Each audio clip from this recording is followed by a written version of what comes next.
What's up, everybody? I just want to let y'all know I wore these same clothes yesterday. Today we're going to be filling and bleeding the cooling system in this 98 Chevy pickup. It just had a bunch of repairs done, including the radiator was replaced.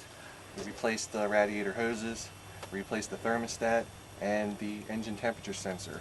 So I prefer to use this spill-free funnel. This is just something that has worked very well for me in the past. It is not a necessity to have. You can do the same thing without this funnel. This funnel's pretty cool the way it works, because you can kind of just set it up and then walk away, which if you're working in a shop happens a lot. So I've gone and I've cut a gallon of Dex Cool, made it 2 gallons. So just going to go ahead and start filling this guy up.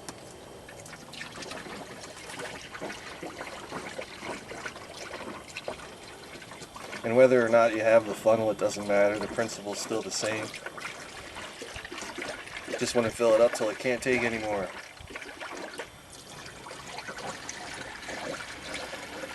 This thing will probably take a little bit over 2 gallons to fill. Eventually this will get to the point where it stops doing that little bubble and stuff. And that doesn't matter if you use this funnel or not. You can keep putting it in, you know, the filler neck itself, just dump a little bit in, dump a little bit in, dump a little bit in.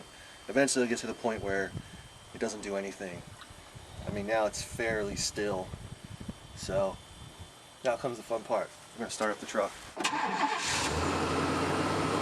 I also set the heater to full high just to allow the heater core to get, you know, circulated through also. Because we just replaced a lot of stuff and dumped all the coolant out, the truck still has a lot of air in the system. As it runs, that air gets circulated and then kind of gets pushed out, you know, through the radiator.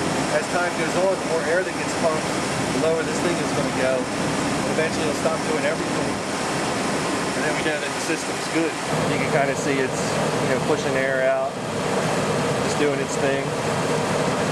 It would be doing the same thing if we didn't have this funnel on here, but when it would push air out, it would kind of throw coolant everywhere.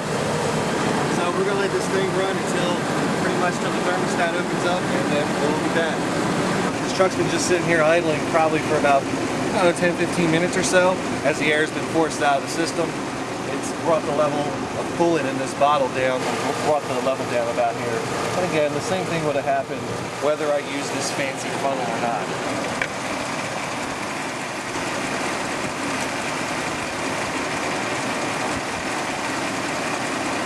Come off. Then if you wanted to, you can just carefully use the excess that's in here to top this off. But what I usually do is whatever's left in here, it's just going to go right into the overflow bottle. So I think we've got all the air out of it. We'll go ahead and put the new radiator cap on.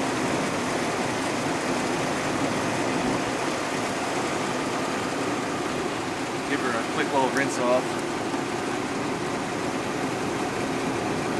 Just some regular water. What I just showed right here really applies to only the vehicles I cover on this channel, which is the GM trucks and SUVs. Other vehicles have very vehicle-specific cooling fill procedures, which they might have you do some retarded shit, you know. Sometimes they'll have like a little air bleeder valve that you have to like loosen up, and then add coolant to that, and all kinds of weird shit. That's why some videos you might watch that are catered as a one-size-fits-all kind of deal isn't really true, you know what I mean?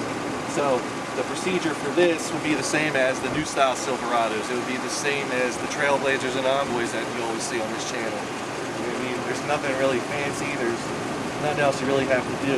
What I can expect to happen over the next couple days is I might come out and maybe the overflow bottle's down a little bit, because there still may be a little bit of air in the system, so that level may go down as the air is displaced, you know, from the system.